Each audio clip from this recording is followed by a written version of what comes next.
উদ্যোগী ক্ষুদ্র ব্যবসায়ী সমবায় সমিতি লিমিটেড, এই সমিতিতে আমরা সকলেই আমাদের গ্রাম সহ আমাদের এলাকার পুরো চাঁপাইনবাবগঞ্জ এলাকার মানুষ আমরা তাদের কাছে আমানত রেখেছিলাম আমাদের টাকা। তারা আমাদের টাকা নিয়ে নিজেদের ইচ্ছে মতো নিজেদের ব্যবসা চালাচ্ছে, নিজেদের 1-1.5 কোটি টাকা খরচ করে বাড়ি করছে। এই সমবায় সমিতির মালিক হচ্ছেন হাসান এবং সেক্রেটারি হচ্ছেন তার ভাই শাহাদাত। তিনি সাংবাদিকতার পরিচয় দিচ্ছেন এবং সবাইকে প্রাণনাশক হুমকি দিচ্ছেন। সেই কারণে আমরা কোথাও গিয়ে কোনো প্রকার বিচার পাচ্ছি না বা আমাদের টাকা ফেরত করার কোনো সুরাহাই পাচ্ছি না। আমরা তার কাছে 35 লক্ষ টাকা পাচ্ছি এখন, কিন্তু সে আমাদের কাছে কিছুই দিচ্ছে না। আমরা এখন সবাই নিঃস্ব হয়ে গেছি। তারা এখন আমরা শুনতে পাচ্ছি, খবর পাচ্ছি যে তারা এখন দেশের বাইরে কোথাও যাবে, এরকম ভাবে তারা কথা বলছে মানুষের সাথে। বাবা, এরকম তারা আলোচনা করছে। এখন আমরা আমাদের টাকাও পাচ্ছি না, আমাদের সাথে তারা কোনো প্রকার যোগাযোগও রাখছে না। আমরা প্রশাসনের কাছে অনুরোধ জানাচ্ছি যাতে আমাদের টাকা ফিরিয়ে দেওয়ার ব্যবস্থা করেন তারা তাড়াতাড়িভাবে, এবং তাদেরকে দৃষ্টান্তমূলক শাস্তি দেওয়ার জন্য আমরা অনুরোধ জানাচ্ছি।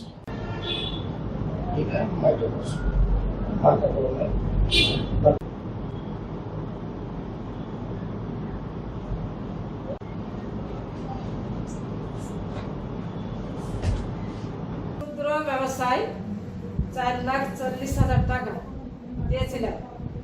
সে টাকা চাইতে যায় মানে টাকা লিনি বই লেগেছে, একটা বই সাক্ষী আছে। তারপরে কত সালিশ বিচার হলো, বই নেই, টাকা নেই। চাইতে যাই, তার টেনশনে আমার মা মৃত্যু। তারপরে আমরা যে কি খাবো এ কথা নাই, সেও জানে অধিক থেকে খাইতাম।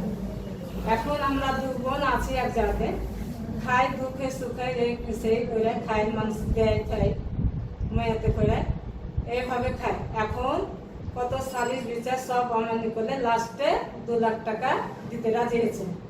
ওই 2 লাখ টাকা আমার ভগবান বললো যে তুমি যে টাকা লেওনি তো আমি কেন করে টাকা দিবে, আমি তো টাকা লেওনি, একটা কোথায় টাকা আলো এই টাকাটা, তো তাহলে কিসে থেকে দিবেন, তো দিতে পারবে না। টাকা ঠিকই লেছে দিতে পারবে না, এই 2 লাখ টাকা নিয়ে তোমরা সবর করো। এই মাধ্যমে আছে এখন পর্যন্ত। গত রোজার 18 তারিখে এই ঘটনা দিয়ে যায় আসি, কিন্তু আর মেজ ভাই উদয়, কিন্তু হাসান মনে হয় ধর্মিত, কিন্তু মেজ ভাই কইছে যে আমার ভাই গায়ে হাতবি তাকে দুনিয়া থেকে নিয়ে যাবো।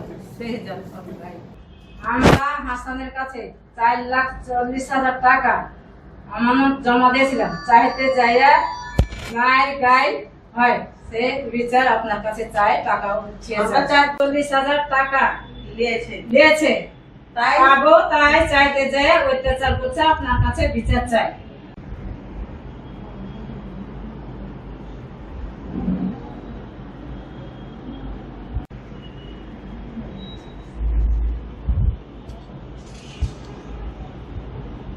কামরুজ্জামান হাসানকে আমি টাকা দিয়েছি, 35 লক্ষ টাকা হিসাব করা আছে।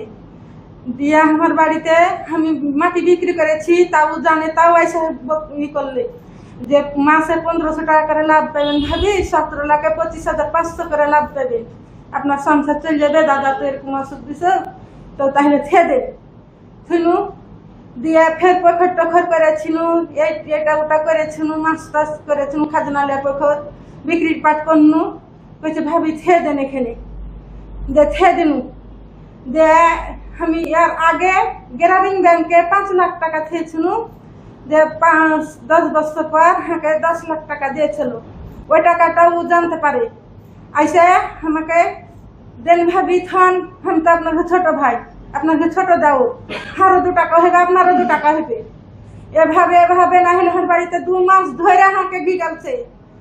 স্বামীটাকে কহেছে রাস্তাঘাটে গলি খুঁচিতে আমার বাড়িতে আসছে, আইসা টাকাটা হাত দিয়ে 23 সালে জমা দিয়েছি, আর কয় সালে জমা দিয়েছি আমি অতগুলা পড়তে জানি না, তো বই আছে সব।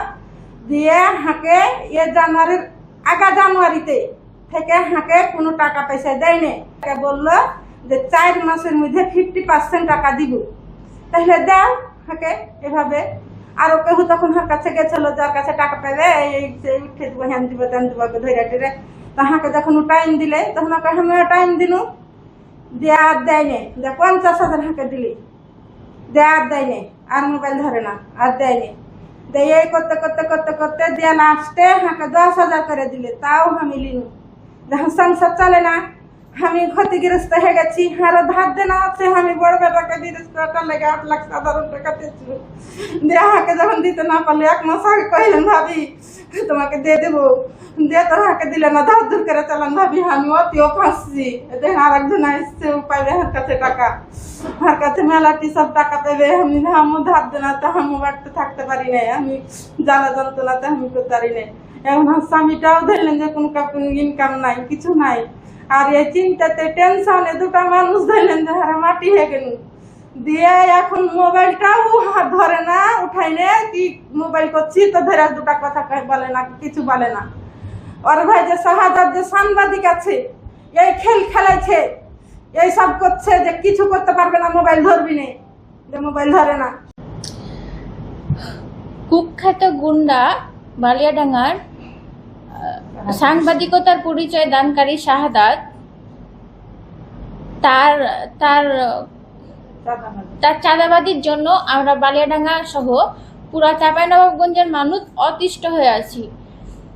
তার এই ধরনের কাজকর্মের জন্য আমরা কোনো জায়গায় গিয়ে আমাদের সমাধান পাচ্ছি না। আমাদের টাকা তারা হাতে নিয়েছে এবং আমাদের সঠিকভাবে টাকা দিচ্ছে না। আমরা এখন সবাই নিঃস্ব। তাকে গ্রেপ্তার করার জন্য এবং আমাদের সবার টাকা ফেরত দেওয়ার জন্য আমরা প্রশাসনের কাছে অনুরোধ জানাচ্ছি।